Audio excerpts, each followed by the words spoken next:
Now, at this time in the show, I was supposed to be welcoming Eddie Izzard, now Suzy Eddie Izzard, live in studio. But on Friday, we got the call. There's been an accident and Suzy can't fly. The good news, injuries and all, Suzy graciously joined me for a chat last night.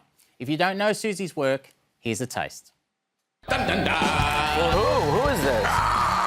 Eddie Izzard, everybody. Oh, wow, it's gone nuts. Emmy award-winning stand-up comedian and actor. Unplugged. Just me. We'd go for that. Take on that Stonehenge, one of the biggest henges in the world. Just letting you know, my chat with Suzy was filmed quite late, but I think you'll see that it's seamless and you definitely won't be able to tell. Now, the white robe that you're wearing... Like, it's quite late here in Australia. You know, it's almost bedtime for me, so I'm in robe and pyjamas. All right, well, I really should be in dressing gown and just got up. You know, the equivalent of you. The robe is monogrammed too, Suzy, I hope you noticed. Yeah, the monogram's very good. Have no middle name, or you don't need the dots. That's a good point. I'll fix that for the next time we speak. I'll make sure... you don't need to do it. I think, first and last, the middle names are a bit weird, aren't they? They come with us, and you go, what am I doing with this middle name? Yeah. And who was that? Your grandmother had that name. Okay. Suzy Eddie, it's wonderful to see you. I'm not going to lie. I'm quite nervous because I'm a big fan. When was the last time you were nervous? But when I stand between George Clooney and Brad Pitt doing Ocean's 12, here's me name dropping a go. Nelson Mandela, if you want, Nelson Mandela told me never name drop. Eddie, never name drop. And I think that's quite nice, too. Yes. But I was standing between George Clooney and Brad Pitt, filming my first scene with them in Rome. But I was standing there and I said, I think, George, you were born in 61. Because I was born in 62, and Brad, you were born in 63. I think I'd look this up. So therefore, this is logical. I was trying to claim, you know, because I'm in between your ages, and there we go. And that's why we're standing here. And I realized I was saying, what am I saying? Just shut up. You know. I just wanted to start also by saying you were supposed to be sitting next to me tonight. What? Yeah, tell Australia in pajamas like you. Tell Australia what has happened. Australia, I busted my knee, and I went to the doctors, and they said, look, you're going to have a procedure. Procedure means they get in there, and after that, you can't fly for a number of weeks. When was the surgery? It was just yesterday. Is the anaesthetic worn off? Yeah, I'm fine. So is this your first interview post-operation? Is this an exclusive? Yeah. It's an exclusive? Yeah. Yes. Yeah.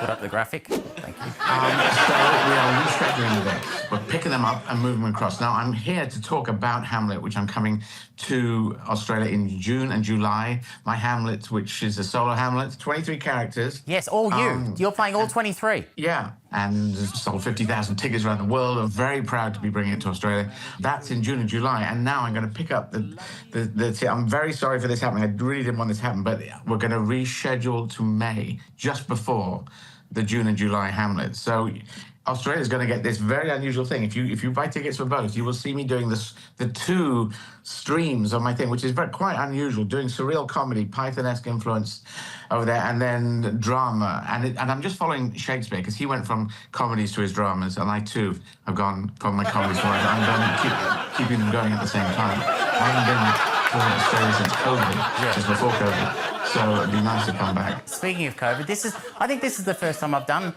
Zoom since COVID. So, you know, a big hello to the Chinese government if you're listening.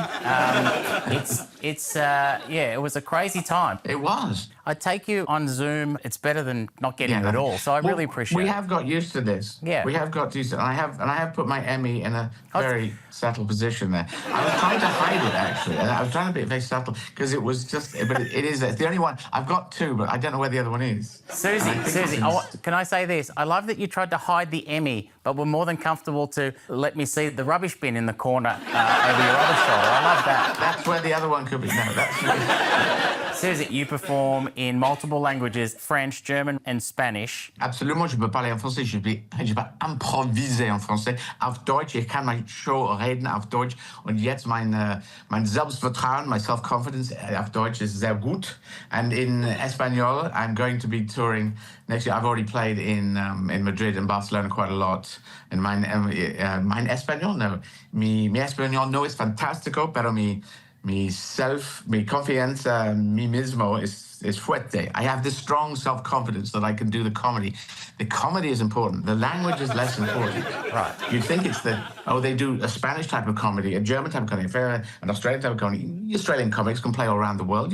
But if you talk about very specific, if you talk about Tim Tams, your punchline is Tim Tams, and they would go, well, what is a Tim Tam? But if you introduce Tim Tams as an Australian comic, and you say Tim Tams, and then you get to London, get to America, and you say, I was in the street and already talked about it. And then this guy came, so I threw all my Tim Tams at Tim Tam attack.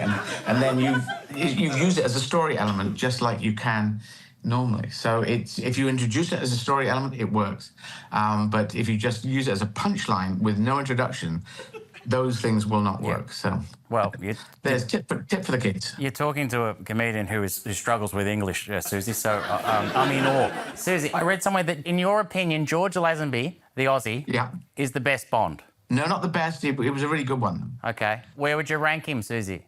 I put him right up there. On Her Majesty's Secret Service, one of the great films. He's really good at it, and people have been doing him down for years because it ended kind of weird. I really loved it. Hey, can I just finish with a couple of quick ones? You're holed up recovering from a knee injury. That's why you're not coming out to Australia, but you're coming next year. So while you're recovering, what are you going to watch? What am I going through? Only Murders in the Building, which I've just binge-watched through that, and I think I've just finished that. Now I'm going to go through their podcast, which they've just introduced. Says, if you like Murders in the Building, are you in a position where you could contact them and say, I want to be in the next series? It doesn't really work that way. They have to contact you. You could try and get a message through, I'd love to be in it. And they say, yeah, and the rest of the world wants to be in it too. So, unless we know you personally. Meryl Streep phoned up to us to be in it. So what are you? You're way down the list. Yeah. You know, and they call me kid because I'm such a youthful 63. Well, can I just to your watch list, I just recommend a little show in Australia called Sampang Tonight. It's really making some waves, Suzy. I'll watch the episode I'm in. And then I'll get a hang of it. Yeah, all right then. Yeah, well, that'd be good. Well, all right, I just wanted to thank you so much for your time.